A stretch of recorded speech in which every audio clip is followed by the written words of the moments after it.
দীপা উর্মি এবং কুন্তলাকে থাপ্পড় মেরে বুঝিয়ে দিল তার স্বামী এবং সন্তানদের কেউ ক্ষতি করার চেষ্টা করলে কাউকে রেহাই দেবে না।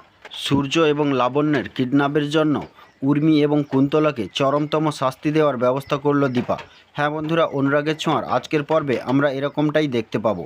এরকম সিরিয়ালের দুর্দান্ত আপডেট পেতে আমাদের চ্যানেলটি সাবস্ক্রাইব করে পাশের নোটিফিকেশন বেলটি প্রেস করে রাখুন, যাতে আমাদের আপলোড করা ভিডিওগুলি আপনারা সর্বপ্রথম পেতে পারেন।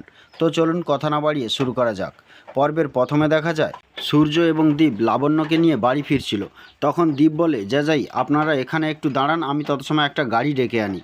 এই বলে দীপ চলে যায়। সূর্য এবং লাবণ্য রাস্তার মাঝে দাঁড়িয়েছিল।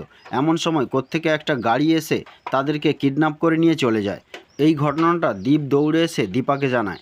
দীপাকে বলে, জেম্মা সব কিছু শেষ হয়ে গেছে, জ্যাঠাই এবং লাবণ্যকে কিডন্যাপ করে নিয়েছে। তখন কৃষ্ণ বলে, আমাদের শীঘ্রই পুলিশকে ফোন করা দরকার। তখন দীপা বলে, না থামো, আমি ফোনটা চেক করি, যদি কোনো কিডন্যাপার কিডন্যাপ করে মুক্তিপণ চায় তাহলে আমার ফোনে ফোন করবে। এরপর দীপা ফোনটা চেক করে দেখে তাতে কেউ কল করেনি। তখন দীপার সন্দেহ হয় এসব কিছু উর্মি করছে। এই বলে সে সেনগুপ্ত বাড়িতে ফিরে আসে। সেনগুপ্ত বাড়িতে তখন সবাই সূর্য ফিরছে না এই নিয়ে চিন্তিত ছিল।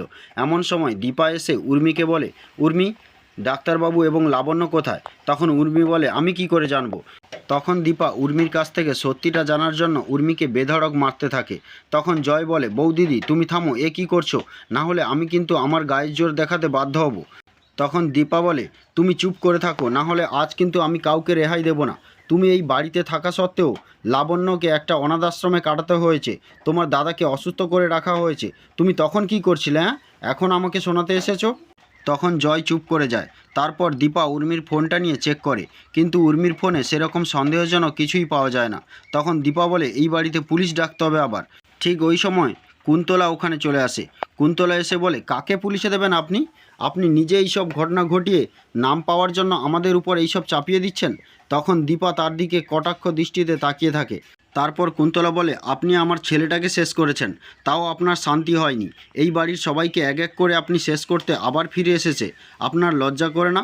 তখন দীপা তার দিকে এগিয়ে যায়। তখন কুন্তলা বলে, আপনি আমার দিকে এগিয়ে আসছেন কেন? আপনি কি করবেন? তখন দীপা তাকে ঠাঁটিয়ে একটা চড় দেয়। দীপার চড় খাওয়ার পর কুন্তলা আরও রেগে যায়। সে বলে, এক এক করে এই বাড়ির সবাইকে আমি ধ্বংস করে দেবো। এরপর দীপা পুলিশকে ফোন করে। তো বন্ধুরা, আজকের পর্ব এই পর্যন্ত। আবার দেখা হবে পরবর্তী পর্বে। ততক্ষণে সুস্থ থাকুন, ভালো থাকুন এবং ভালো লাগলে একটি লাইক দিন। Thank you.